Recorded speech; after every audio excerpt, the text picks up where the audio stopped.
ஆற்றிய உரையின் தமிழாக்கத்தை இப்போது தங்கள் முன்னாலே நான் படிக்கின்றேன்.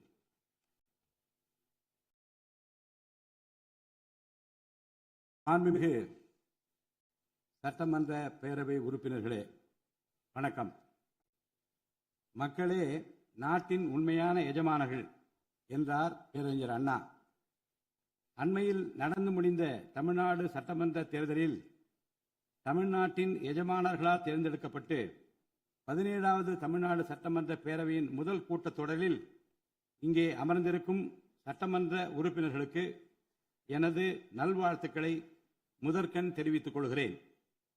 ஜனநாயகத்தின் இதயமாகவும் மூளையாகவும் திகழ்கின்ற வரலாற்று சிறப்புமிக்க இந்த மாமன்றத்தின் உறுப்பினர்களாகிய தாங்கள் அனைவருக்கும் மக்களுக்கு தேவையானவற்றை விவாதித்து அதற்கு ஏற்ப சட்டங்களை இயற்றி மக்கள் நலனை காப்பீர்கள் என்று நான் உறுதியாக நம்புகிறேன்.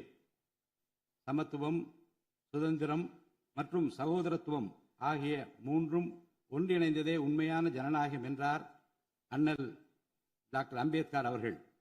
அத்தகைய ஜனநாயகம் மலர வேண்டும் என்றால் பகுத்தறிவு பகலவன் தந்தை பெரியார், பெருந்தலைவர் காமராஜர், சட்டமேதை அண்ணல் அம்பேத்கர், வீரமங்கை ராணி வேலு நாச்சியார், மக்கள் சேவகர் அஞ்சலை அம்மாள் ஆகியோரை கொள்கை தலைவர்களாக கொண்டுள்ள சாதி, மதம், மொழி, இனம், பணம் ஆகியவற்றுக்கு அப்பாற்பட்டு செயல்படும் தமிழக வெற்றி கழகத்தின் தலைவர் மாண்புமிகு தமிழ்நாடு முதலமைச்சர் திரு ச. ஜோசப் விஜய் அவர்களால் தான் முடியும் என்று முடிவெடுத்து தமிழக வெற்றி கழகத்தின் தலைமையிலான அரசினை ஆட்சி அதிகாரத்தில் தமிழ்நாட்டு மக்கள் அமர்த்தியுள்ளார்கள். மாற்றம் ஒன்றே மாறாதது என்பதற்கேற்ப தமிழ்நாட்டின் அரசியல் வரலாற்றில் இதுவரை நிகழ்ந்திராத ஒரு மாற்றம் அண்மையில் நடந்து முடிந்த தமிழ்நாடு சட்டமன்ற தேர்தலில் ஏற்பட்டிருக்கிறது. கட்சி தொடங்கிய 2 ஆண்டுகளில் மக்களின் பேராதரவுடன் தன்னந்தனியாக பல தடைக்கற்களை உடைத்தெறிந்து பணநாயகத்தை ஒழித்து ஜனநாயகத்தை நிலைநாட்டி ஆட்சியை பிடித்திருக்கிறார் சரித்திர நாயகர் மாண்புமிகு தமிழ்நாடு முதலமைச்சர் அவர்கள். மறுமலர்ச்சி என்பது மாண்புகளை மாய்த்திடும் நஞ்சு அல்ல, மாண்புகளை மாய்க்கும் நச்சு பூச்சிகளை அழித்திடும் முறை என்றார் பேரறிஞர் அண்ணா. பேரறிஞர் அண்ணா அவர்களின் பொன்மொழிக்கேற்ப தமிழ்நாட்டின் அரசியலில் ஒரு புதிய மறுமலர்ச்சியை, மகத்தான மாபெரும் விசில் புரட்சியை குறுகிய காலத்தில் ஏற்படுத்தி இமாலய சாதனை புரிந்திருக்கிறார் மாண்புமிகு முதலமைச்சர் அவர்கள்.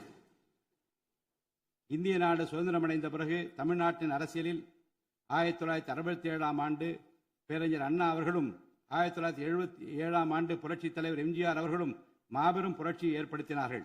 அந்த வரிசையில் 2026ஆம் ஆண்டு மாபெரும் சரித்திர புரட்சியை தன்னந்தனியாக ஏற்படுத்தி இருக்கிறார் மாண்புமிகு தமிழ்நாடு முதலமைச்சர் அவர்கள்.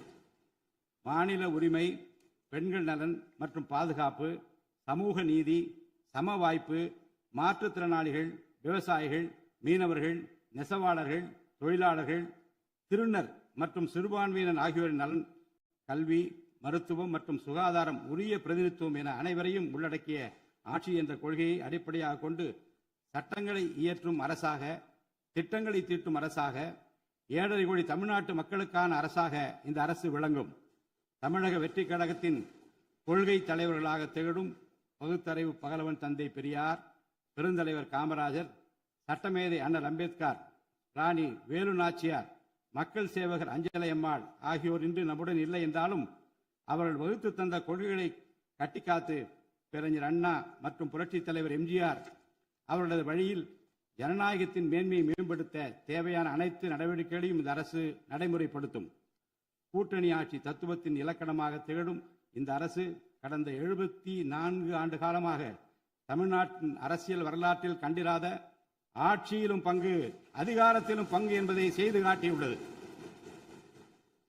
தமிழக வெற்றி கழக அரசு பொறுப்பேற்ற பின்னர் மாண்புமிகு முதலமைச்சர் திரு ச. ஜோசப் விஜய் அவர்கள் புதுதில்லியில் மாண்புமிகு இந்திய பிரதமர் திரு நரேந்திர மோடிஜி அவர்களை நேரில் சந்தித்து தமிழ்நாட்டின் நீண்டகால கோரிக்கைகளான வான்வழி அமைப்பு மையத்தை CABS கேப்ஸ் ஓசூரின் அருகில் நிறுவவும், மேகதாது அணை கட்ட கர்நாடக அரசு முயல்வதை தடுக்கவும், தமிழ்நாட்டு மீனவர்கள் இலங்கை அரசால் கைது செய்யப்படுவதை தடுத்து மீனவர்களையும் அவரது படகுகளையும் உடனே விடுவிப்பதற்கான நடவடிக்கைகள் அடங்கிய கோரிக்கை மனுவை அளித்து தமிழ்நாட்டுக்கு தேவையான நிதி உதவி உள்ளிட்ட அனைத்து உதவிகளையும் வழங்குமாறு கேட்டுக்கொண்டார்.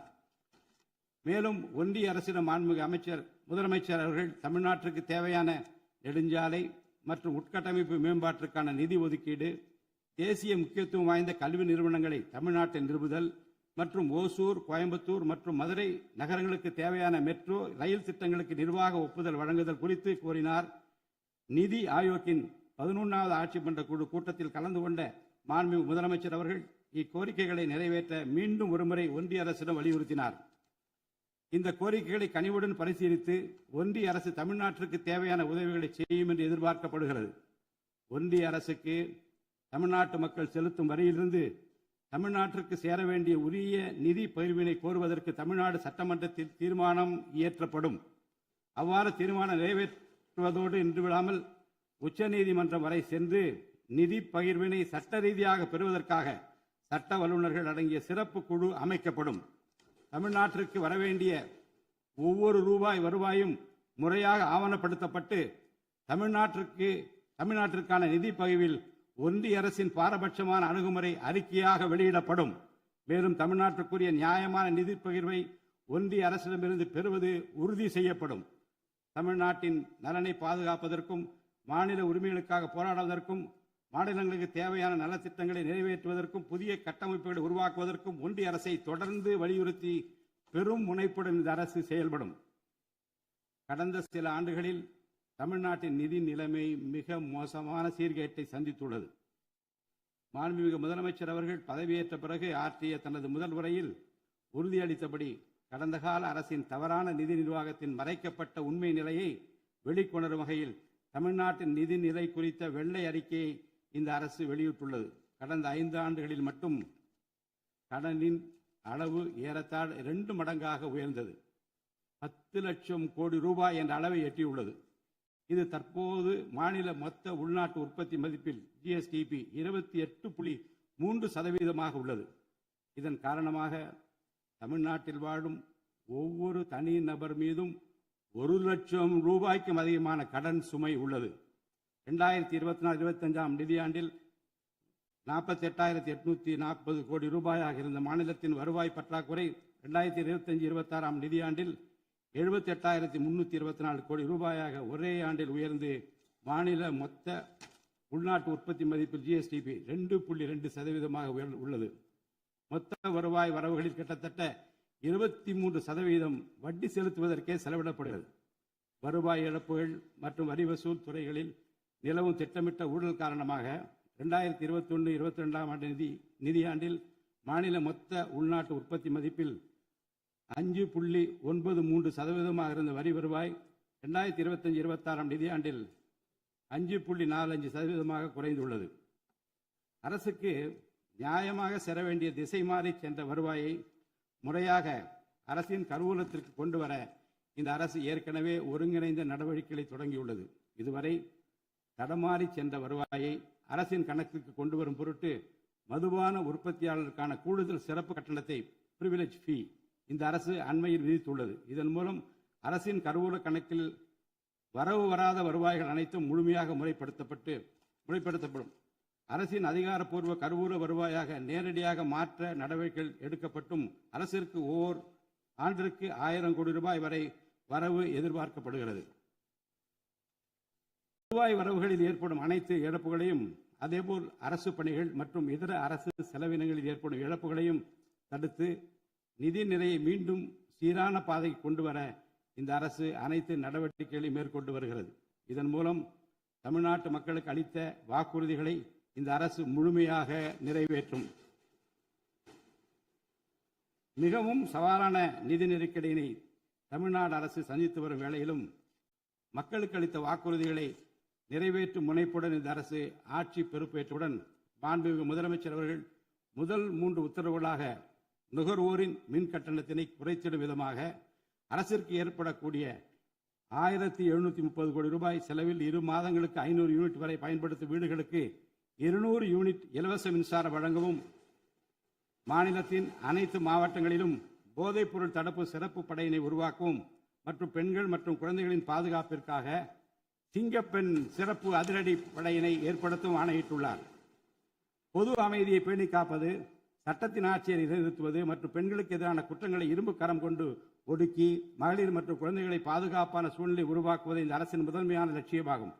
பெண்களுக்கு எதிரான பாலியல் வன்கொடுமை மற்றும் சமூக விரோத செயல்களில் ஈடுபடுவோர் மீது இந்த அரசு மிக கடுமையான, கண்டிப்பான, விரைவான நடவடிக்கைகளை எடுத்து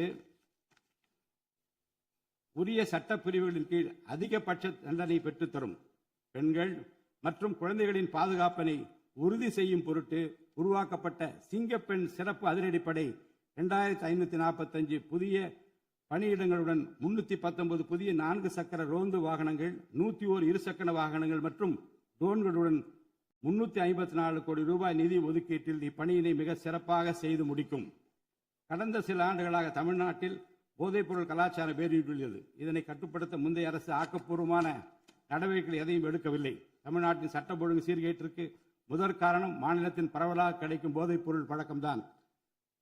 போதைப்பொருள் இல்லாத தமிழ்நாட்டை உருவாக்குவது இந்த அரசு முழு மூச்சுடன் செயல்படும். இதனை செயல்படுத்தும் விதமாக போதைப்பொருள் தடுப்பு சிறப்பு படை அனைத்து மாவட்டங்களை உருவாக்க இந்த அரசு உத்தரவிட்டுள்ளது. போதைப்பொருள் நடமாட்டத்தை முற்றிலுமாக ஒழிக்க தேவையான அனைத்து நடவடிக்கைகளையும் இந்த அரசு எடுத்து வருகிறது. பொதுமக்களின் நலனில் பெரிதும் அக்கறை கொண்ட இந்த அரசு பொறுப்பேற்றவுடன் முதற்கட்டமாக வழிபாட்டு தலங்கள், கல்வி நிறுவனங்கள் மற்றும் பேருந்து நிலையங்களுக்கு அருகில் 500 மீட்டர் தொலைவில் அமைந்திருந்த 717 மதுபான சில்லறை விற்பனை கடைகள் மூடப்பட்டுள்ளன.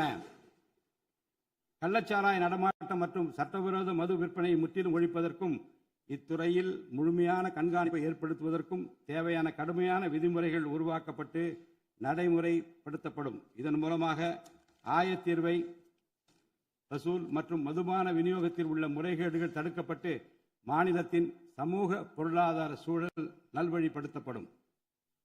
தமிழ்நாட்டில் கனிம வளத்துறையில் மலிந்து கிடக்கும் ஊழல் முறைகேடுகள் காரணமாக கனிம வளங்கள் மூலம் கிடைக்கும் வருவாயில் பெரும் அளவில் இழப்பு ஏற்பட்டுள்ளது.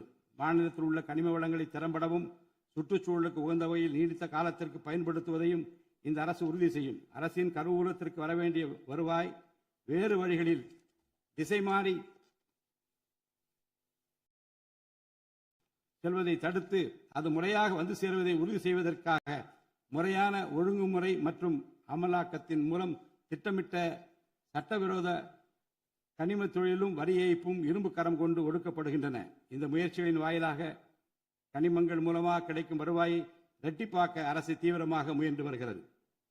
இந்த அரசு பொறுப்பேற்றவுடன் தமிழ்நாட்டில் உள்ள ஏரிகள் மற்றும் குளங்களில் படிந்துள்ள வண்டல் மண்ணை விவசாய பெருமக்கள், மட்பாண்ட தொழிலாளர்கள் மற்றும் தனிநபர்களின் வீட்டு உபயோகங்களுக்கு விலையில்லாமல் வழங்குவதற்கு அனுமதி அளிக்கப்பட்டுள்ளது.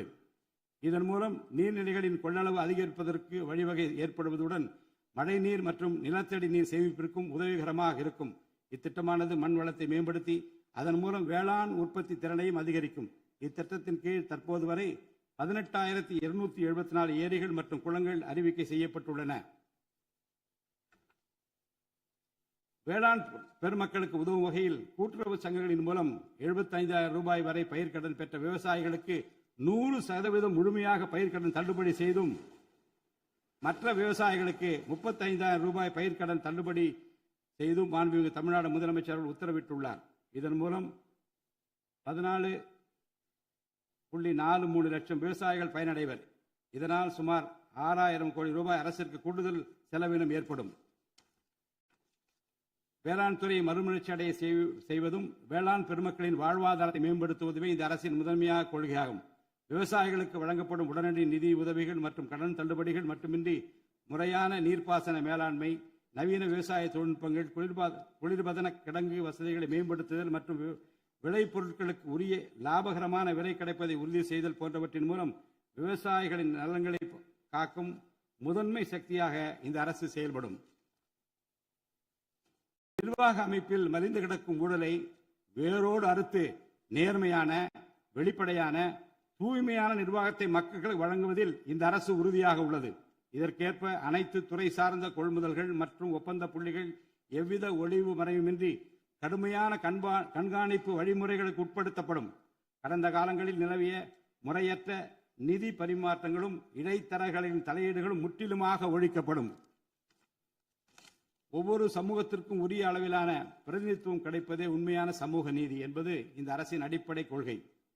இந்த கொள்கை மற்றும் வாக்குறுதியை நிறைவேற்ற சாதிவாரி கணக்கெடுப்பினை மக்கள் தொகை கணக்கெடுப்புடன் இணைந்து விரைவாக முடிக்க நாம் ஒன்றிய அரசினை வலியுறுத்துவோம். ஒன்றிய அரசின் சாதிவாரி கணக்கெடுப்பு முடிந்த பின்னர் தமிழ்நாடு அரசு சமூக நீதி கணக்காய்வினை நடத்தும். 1968 ஆண்டில் பேரறிஞர் அண்ணா அவர்கள் முதலமைச்சராக இருந்தபோது மும்மொழி கொள்கை நீக்கப்பட வேண்டும், தமிழ் மற்றும் ஆங்கிலம் ஆகிய இருமொழிகள் மட்டுமே பயிற்றுவிக்கப்பட வேண்டும் என்ற தீர்மானம் தமிழ்நாடு சட்டமன்ற பேரவையில் நிறைவேற்றப்பட்டது. அன்று முதல் இன்று வரை தமிழ்நாட்டில் இருமொழி கொள்கையே கடைபிடிக்கப்பட்டு வருகிறது. இருமொழி கொள்கை என்பது தமிழ்நாட்டு மக்களால் ஏற்றுக்கொள்ளப்பட்ட ஒன்று என்ற சூழ்நிலையில் அதனையே இந்த அரசு தொடர்ந்து கடைபிடிக்கும். சென்னை உயர்நீதிமன்றம் மற்றும் சென்னை உயர்நீதிமன்ற மதுரை கிளையில் தமிழ் மொழியை வழக்காடு மொழியாக பயன்படுத்தவும் உச்ச நீதிமன்ற கிளையை சென்னையில் அமைக்கவும் ஒன்றிய அரசை இந்த அரசு வலியுறுத்தும். தேசிய கல்விக் கொள்கை 2020 இந்த அரசு கடுமையாக எதிர்க்கும். தேசிய கல்விக் கொள்கையின்படி மும்மொழி கொள்கையை கடைபிடித்தால்தான் அனைவருக்கும் கல்வி இயக்கம் திட்டத்தின் கீழ் தமிழ்நாட்டிற்கு நியாயமாக கிடைக்கப்பெற வேண்டிய 3458 கோடி ரூபாய் நிதியை விடுவிக்க முடியும் என்ற ஒன்றிய அரசின் நிலைப்பாடு ஏற்றுக்கொள்ளக்கூடியது அல்ல. இது மும்மொழி கொள்கையை தமிழ்நாட்டில் திணிப்பதற்கு சமமாகும். மும்மொழி கொள்கையை நிறைவேற்றினால்தான் நிதி ஒதுக்கீடு செய்யப்படும் என்ற நிலைப்பாட்டை ஒன்றிய அரசு மறுபரிசீலனை செய்து தமிழ்நாட்டுக்குரிய நிதியை உடனடியாக விடுவிக்க ஒன்றிய அரசை இந்த அரசு வலியுறுத்தும்.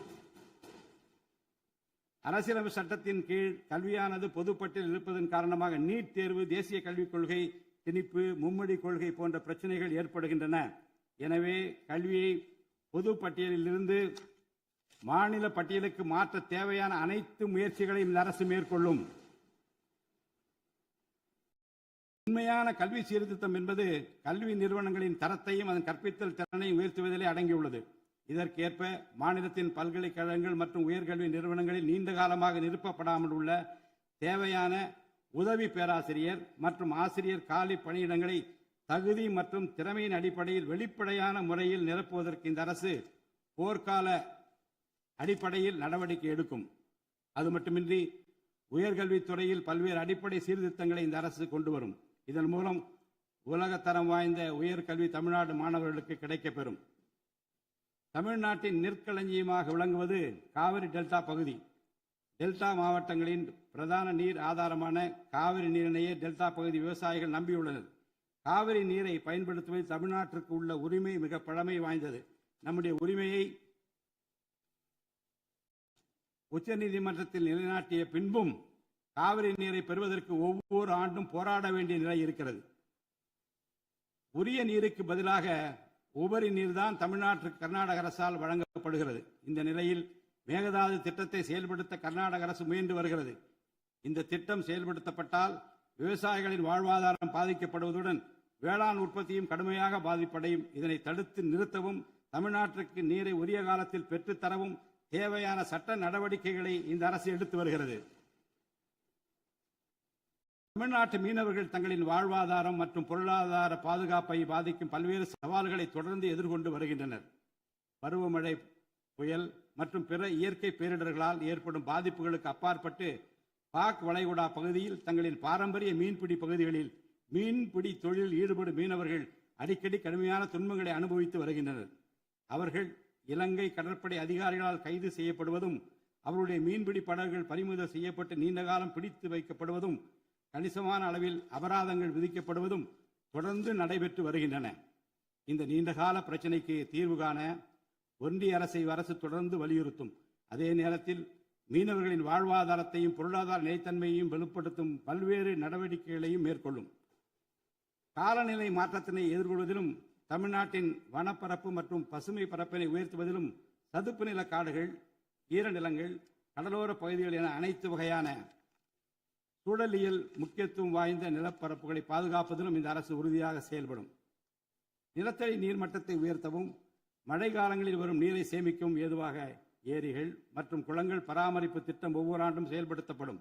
மேலும் கடலுக்கு செல்கின்ற நீரை தடுக்கும் வகையிலும் மழை நீரினை சேமிக்கும் வகையிலும் தேவையான இடங்களில் தடுப்பணைகள் கட்ட நடவடிக்கைகள் மேற்கொள்ளப்படும்.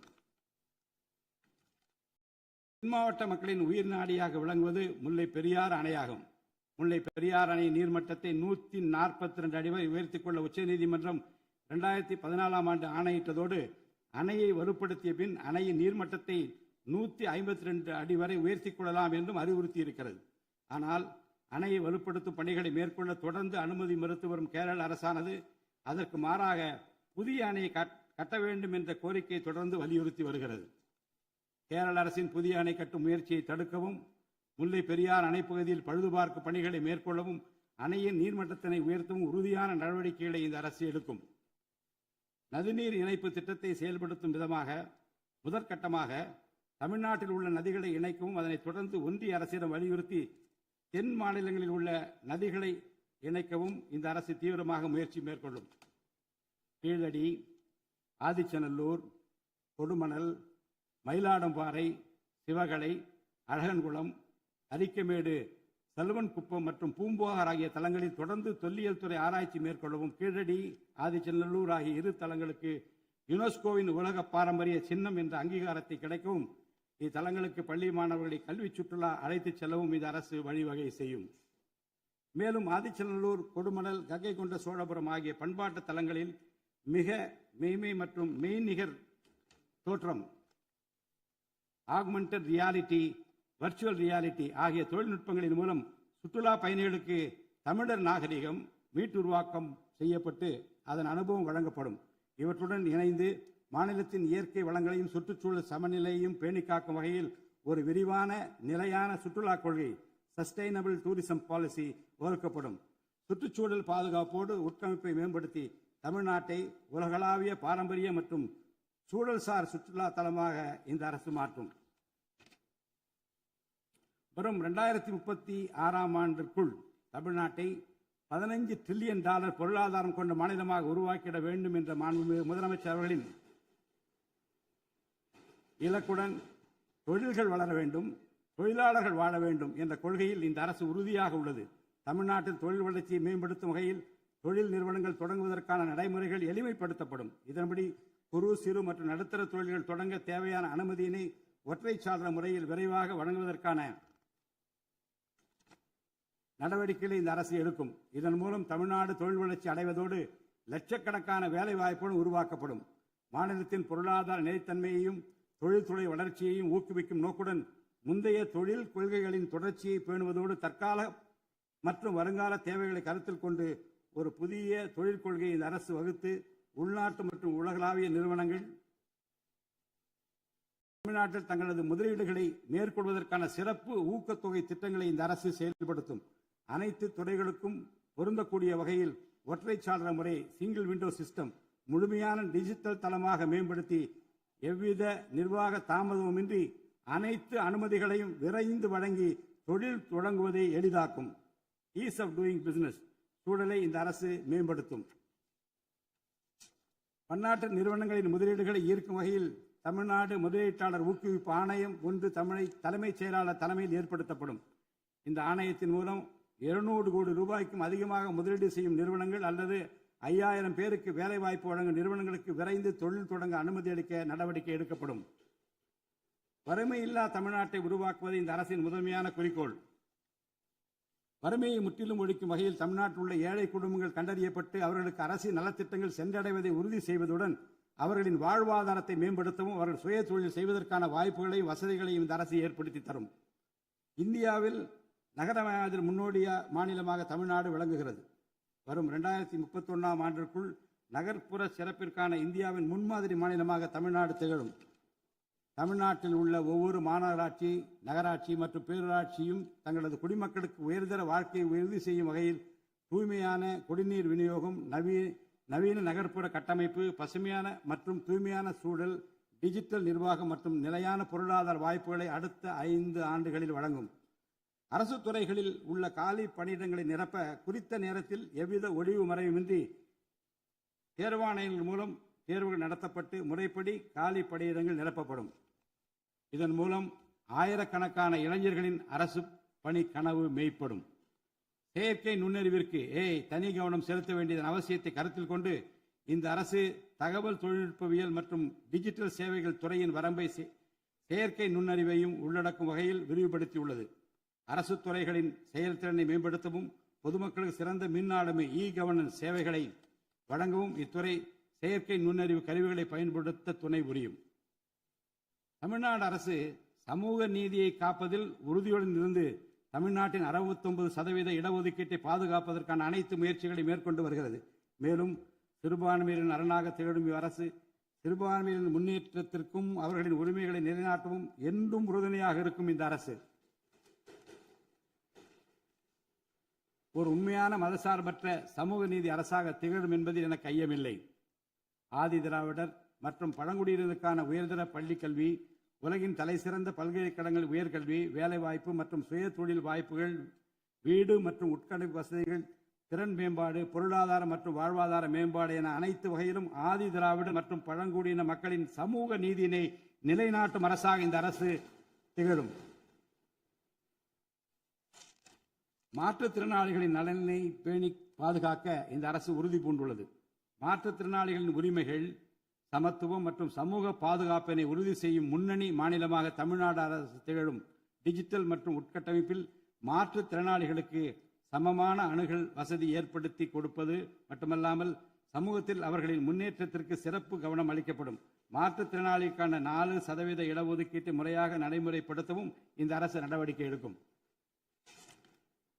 எதிர்கால ஒலிம்பிக் வெற்றியாளர்களை உருவாக்கவும் தமிழ்நாட்டை இந்தியாவின் முன்னணி விளையாட்டு ஆற்றல் மையமாக நிலைநிறுத்துவதையும் நோக்கமாக கொண்டு ஒலிம்பிக் உயர் திறன் மையங்கள் ஒலிம்பிக் சென்டர்ஸ் ஆஃப் எக்ஸலன்ஸ் அமைக்க இந்த அரசால் நடவடிக்கை மேற்கொள்ளப்படும். இம்மையங்கள் உலக தரத்திலான பயிற்சி, உட்கட்டமைப்பு, உயர்தர பயிற்சி, நவீன விளையாட்டு, அறிவியல் வசதிகள், செயல்திறன் பகுப்பாய்வு மற்றும் முழுமையான விளையாட்டு மேம்பாட்டு சேவைகள் வழங்கும்.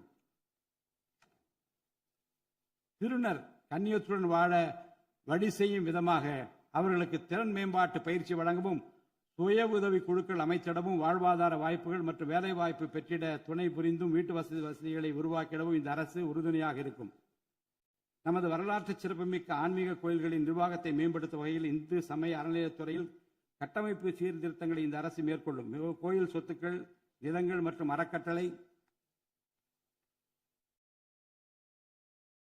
வருவாய்கள் அனைத்தையும் முழுமையாக தணிக்கை ஆடிட் செய்வதற்கும் கணக்குகளை வெளிப்படையாகவும் கணினிமயமாகவும் கொண்டு வருவதற்கும் நடவடிக்கை எடுக்கப்படும். முந்தைய காலங்களில் நிலவி வந்த நிர்வாக முறைகேடுகள் முற்றிலும் களையப்பட்டு கோயில்களில் அசையும் மற்றும் அசையா சொத்துக்கள் அனைத்தும் அதன் புனிதமான நோக்கங்களுக்காக மட்டுமே பயன்படுத்தப்படும் இந்த அரசால் உறுதி செய்யப்படும். அரசின் நலத்திட்டங்களை மக்களிடம் எடுத்துச் செல்வதில் முக்கிய பங்கு வகிப்பவர்கள் அரசு ஊழியர்கள். இளைய சமுதாயத்தை நல்வழிப்படுத்துவதில் முக்கிய பங்கு வகிப்பவர்கள் ஆசிரியர்கள். அரசு ஊழியர்கள், ஆசிரியர்கள் மற்றும் ஓய்வூதியதாரர்களின் நலன்களை தொடர்ந்து பாதுகாக்கப்படும். அவர்களுக்கான மருத்துவ காப்பீட்டு திட்டங்கள் மேலும் செம்மைப்படுத்தப்படும். தமிழ்நாட்டின் வளர்ச்சியினை மேலும் ஊக்குவித்துவிடவும், மக்களின் வாழ்வாதாரத்தினை மேம்படுத்திடவும் அனைத்து துறைகளையும் உள்ளடக்கிய வெற்றி தமிழகம் தொலைநோக்கு திட்டங்கள் அடுத்த 5 ஆண்டுகளில்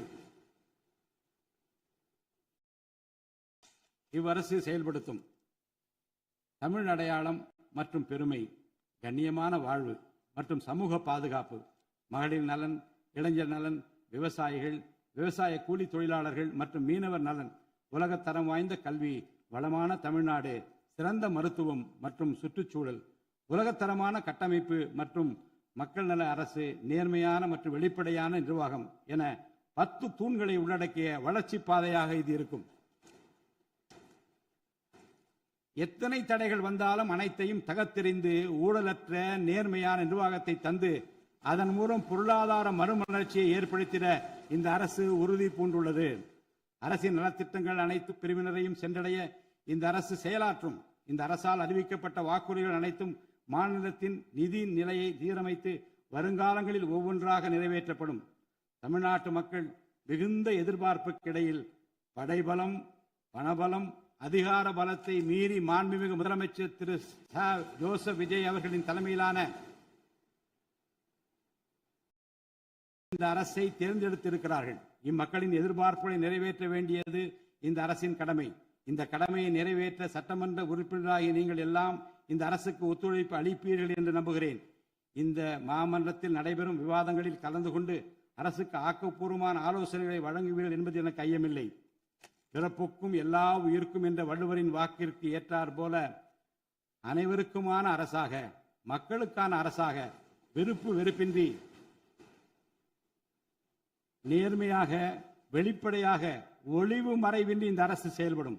தமிழ்நாட்டை இந்தியாவிலேயே தலைசிறந்த மாநிலமாக உருவாக்கி காட்டுவோம். மற்ற மாநிலங்களுக்கு முன்மாதிரியாக தமிழ்நாடு விளங்க பாடுபடுவோம். அரசின் இந்த முயற்சிக்கு சட்டமன்ற உறுப்பினர்கள் அனைவரும் முழு ஒத்துழைப்பு நல்க வேண்டும் என்று கேட்டு எனது உரையை நிறைவு செய்கிறேன். நன்றி, வணக்கம்.